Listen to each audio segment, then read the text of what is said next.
लोकसभा चुनाव का महापर्व चल रहा है। 2024 में लोकसभा चुनाव में 80 की 80 सीटों पर जीतने के लिए भारतीय जनता पार्टी पूरब से लेकर पश्चिम तक लगी है। पश्चिम के एक बड़े नेता हैं, उत्तर प्रदेश सरकार में मंत्री हैं कपिल देव अग्रवाल, आज हमारे साथ गाड़ी में मौजूद हैं। व्यस्तता बहुत ज़्यादा है, अभी जेपी नड्डा को रिसीव करके भी ये लोग पहुँचे हैं। कपिल देव अग्रवाल जी, ये बताइए, पश्चिम में आप रहे और काफ़ी लंबा समय आपने बिताया, वहाँ चुनाव भी हुए, देखा गया मतदान प्रतिशत बहुत कम था। देखिए, मुझको लगता है कि जो बड़ी कमी मैंने देखी है कि जो वोटिंग लिस्टें हैं उनमें बहुत बड़े नाम ऐसे हैं कि चले गए, मकान छोड़ दिए, डेथ हो गई और उनकी लिस्ट में से नाम नहीं कटे। तो मुझे लगता है 20% वोट तो ऐसा है। इसका निर्वाचन आयोग से मैं आपके माध्यम से कहना चाहूँगा कि उनको बारीकी से माइनॉरिटी जो वोट नहीं है उनके नाम कटने चाहिए। परिश्रम तो निर्वाचन आयोग लगातार करता है, पर उनका नाम कट नहीं पाते। जिनके फॉर्म सबमिट होते हैं, फॉर्म 7 भरते हैं लोग, वो फॉर्म कटते नहीं हैं। उसके कारण से बड़ी गलतफहमी ये रहती है कि वोटिंग नहीं हुआ। पर 20, जिम्मेदारी से बात मैं कह रहा हूँ आपके चैनल पे, कि 20% या इससे अधिक वोट ऐसा है जो वर्तमान में है ही नहीं और उनके नाम लिस्ट के अंदर एक पक्ष। और दूसरा पक्ष ये है कि अलग अलग प्रकार का माहौल होता है, एक अनिवार्यता होनी चाहिए वोट डालने की, वो भी नहीं है। यानी वोट डालना लोग बहुत जिम्मेदारी नहीं मानते हैं, जबकि होना चाहिए। आप निर्णय करिए, आप किसी पार्टी को वोट दें, किसी पक्ष को आप वोट दें, लेकिन मतदान जरूर करें। तो ये भी एक पक्ष है। तो हमारा पूरा प्रयास है कि आने वाले चरणों में और अधिक मतदान हो, इसलिए प्रयास। विपक्ष कह रहा है कि पश्चिमी उत्तर प्रदेश में भारतीय जनता पार्टी की हवा बहुत खराब है, जो भी मतदान हुआ है वो विपक्ष के समर्थन में ही हुआ है, आप लोगों के समर्थन में नहीं हुआ है। ये विपक्ष को यही कहना चाहिए, ये गलतफहमी उनको 4 जून तक बनी रहनी चाहिए। सब जानते हैं कि पीछे का भी अगर रिजल्ट आकर देखें तो विपक्ष ने तब भी यही कहा था कि भाजपा नहीं आ रही है। भरपूर आशीर्वाद 2014 में, 2017 में, फिर 19 में, फिर 22 में प्रदेश की और देश की जनता ने भारतीय जनता पार्टी को दिया। किसी सीट पर आप देख रहे हैं कि आप लोगों की कोई चुनौती है, कि लग रहा है कि सब एकदम क्लीन स्वीप कर रहे हैं? कुछ सीटों पर आप मान रहे हैं लड़ाई है? देखिए, मैं तो चुनौती सब सीटों पर मानता हूँ। हम युद्ध के मैदान में खड़े हैं, पॉलिटिकल हम कार्यकर्ता हैं, और किसी भी सीट को जीती हुई है इसलिए हम उसको शांत होकर सो जाएं, ये हो चुनौती सब सीटों पर है। पर भारतीय जनता पार्टी सभी 80 सीटें जीतने के संकल्प के साथ आगे बढ़ रही है। हमारे कार्यकर्ता सब जगह काम कर रहे हैं। हमारे परिश्रमी कार्यकर्ता जो चुनाव लड़ चुके हैं, जहाँ पे चुनाव खत्म हो चुका है, वे भी आगे की सीटों पर जाकर काम कर रहे हैं। और मुझको पूरा भरोसा है कि शानदार मतों से शानदार सीटें उत्तर प्रदेश में हमारी आ रही हैं। अच्छा, एक आपकी जो बीजेपी की नेता भी हैं, अमरावती से उम्मीदवार भी हैं नवदीप, उन्होंने कहा है कि अगर 15 सेकंड के लिए जो है पुलिस हटा दीजिए, छोटे और बड़े का पता नहीं चलेगा। यानी ओवैसी ब्रदर पर उन्होंने एक हमला किया है। अब मुझको लगता है, मैंने सुना नहीं, पर ओवैसी के यहाँ से इसी प्रकार के बयान आया करते थे। तो एक महिला होकर के अगर इतना क्रांतिकारी बयान देती है तो मैं शानदार उसका स्वागत करता हूँ। इसमें कौन सी बात है? चूँकि जैसे को तैसा ओवैसी के परिवार के लोग इस प्रकार बयान आया करते थे। अगर उन्हें इस प्रकार का बयान दे तो अच्छी बात है, पर मैंने सुना नहीं इसको। ओवैसी ने तो कहा है कि हम 15 सेकंड नहीं, हम आपको पूरा 1 घंटा देते हैं। पीएम मोदी क्या करेंगे? मुख्तार अंसारी जैसे हालात पैदा कर देंगे। हम इस चीज़ों पे ज़्यादा विवाद नहीं करना चाहते। चुनाव का समय है, चुनाव संयमित रहे, नियमित रहे, शांतिपूर्वक चुनाव, ये महत्वपूर्ण है। चूँकि वर्तमान में सत्ता में है, सरकार में है, तो हमारी जिम्मेदारी भी है, और निर्वाचन आयोग चुनाव लड़वाता है, ये हमारी जिम्मेदारी भी है कि शांतिपूर्वक चुनाव हो। पर इस प्रकार के बयान अगर ओवैसी की तरह हमेशा आते रहें और हमेशा समाज को दिग्भ्रमित करके, उत्साह करके, वे लगातार लोगों को उनका मानसिक रूप से खराब करके, मानसिक संतुलन खराब करके, और अनाप शनाप बयान लगातार ओवैसी और ओवैसी के परिवार के लोग लगातार करते रहें, तो मुझको लगता है शांतिपूर्वक चुनाव होना चाहिए। अच्छा, रामगोपाल यादव ने तो राम मंदिर पर, पूरे वास्तुशास्त्र पर ही उन्होंने सवाल उठा दिया। अमित शाह ने कहा कि इनका बस चले तो ये लोग राम मंदिर पर बाबरी ताला लगवा दें। आपके क्या विचार हैं? देखिए, आदरणीय मुलायम सिंह यादव जी मुख्यमंत्री रहे हैं, कार सेवक पर उन्होंने गोलियां चलवाई हैं, कार सेवक की उनकी सरकारी गोली से हत्याएं हुई हैं, और हमेशा मंदिर का विरोध करते रहे। उसके बाद श्री अखिलेश यादव जी को मौका मिला, अखिलेश यादव जी उससे भी 4 कदम आगे चल करके उसी प्रकार के मंदिर के खिलाफ बयान, उन पर आक्रमण, मंदिर नहीं बनना चाहिए, ये एजेंडा लगातार उनका रहा। वर्तमान में रामगोपाल यादव जी ने कहा है कि उसका वास्तुशास्त्र खराब है, वो बनना नहीं चाहिए था। और लेकिन दूसरा पक्ष ये भी है कि अखिलेश यादव ने कहा कि हमको मौका मिलता तो हम भी मंदिर बनवाते। यानी इस पैटर्न पे तो आए हैं कि मंदिर बनना आवश्यक था, मंदिर बनना चाहिए था। मंदिर यानी भगवान राम का मंदिर, भगवान राम थे, भगवान राम वर्तमान में भी हैं, उनका अस्तित्व है। यानी उनके अस्तित्व को अखिलेश यादव जी ने भी, रामगोपाल यादव ने भी स्वीकार करने का काम किया है। वास्तुशास्त्र पर टिप्पणी की है तो ये उनकी चिंता का विषय नहीं है।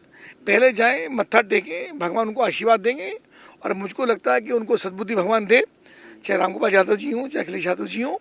भगवान राम का भव्य मंदिर बन चुका है, अस्तित्व में है, पूरी दुनिया भर के लोग उसको देखने के लिए आ रहे हैं। क्यों दिक्कत है इन लोगों को? सनातन की बात करी जाए, राम मंदिर की बात करी जाए, विपक्ष को, कांग्रेस को दिक्कत क्यों है? किसी भी प्रकार से तुष्टीकरण करके अपने मतदाताओं को पसंद रखना चाहते हैं। और इन्होंने हिंदू समाज, सनातन संस्कृति, कभी उनका मान सम्मान किया ही नहीं।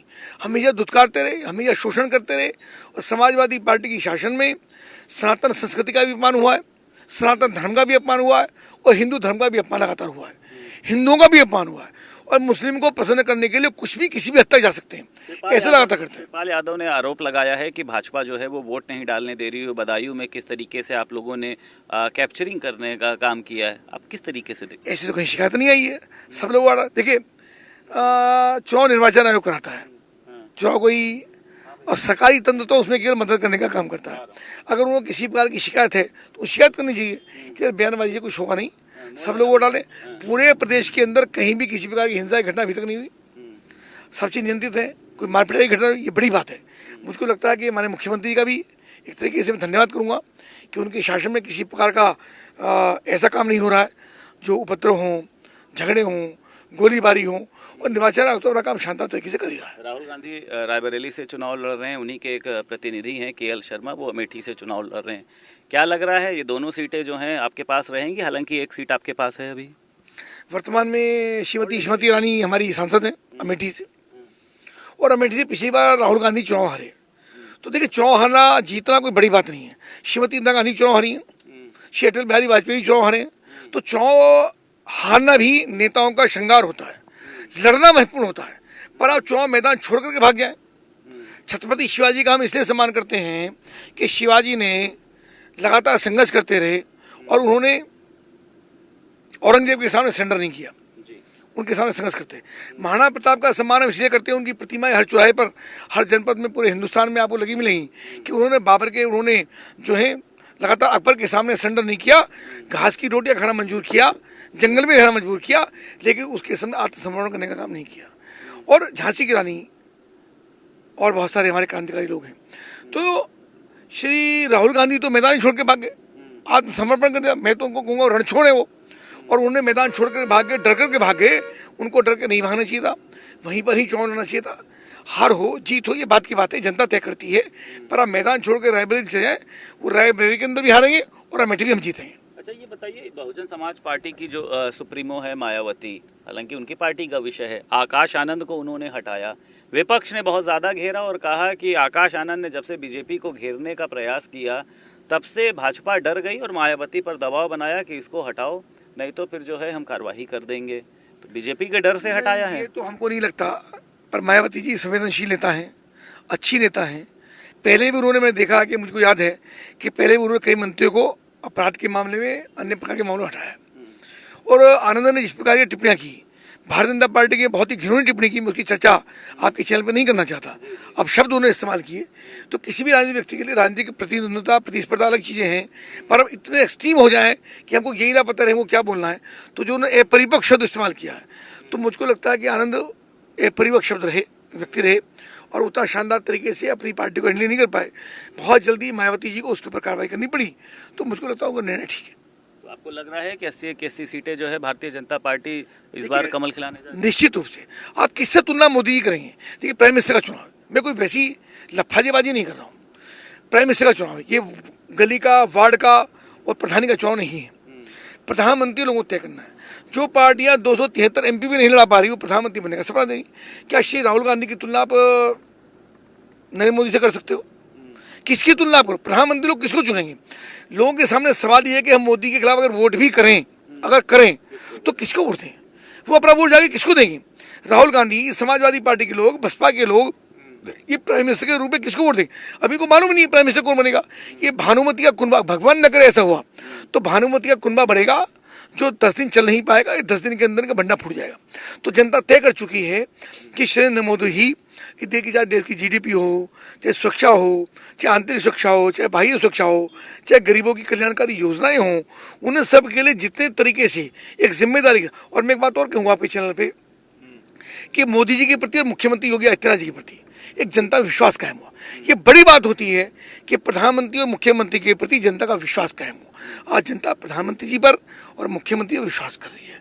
उसके कारण से हमको लगता है कि बहुत शानदार मतों से हमारी सरकार आ रही है और उत्तर प्रदेश की सभी 80 सीटें हम जीत करके आ रहे हैं। बहुत शुक्रिया बात करने के लिए। उत्तर प्रदेश सरकार में मंत्री कपिल देव अग्रवाल हमारे साथ मौजूद थे। लगातार चुनावी भ्रमण पर हैं, व्यस्तता बहुत ज़्यादा है, इसलिए गाड़ी पर ये इंटरव्यू करना पड़ा। और इनका कहना यह है कि उत्तर प्रदेश की सभी 80 सीटों पर हम कमल खिलाने जा रहे हैं, विपक्ष की एक सीट भी नहीं आएगी। लखनऊ से वीडियो जर्नलिस्ट रोहित के साथ संदीप खेर, भारत समाचार।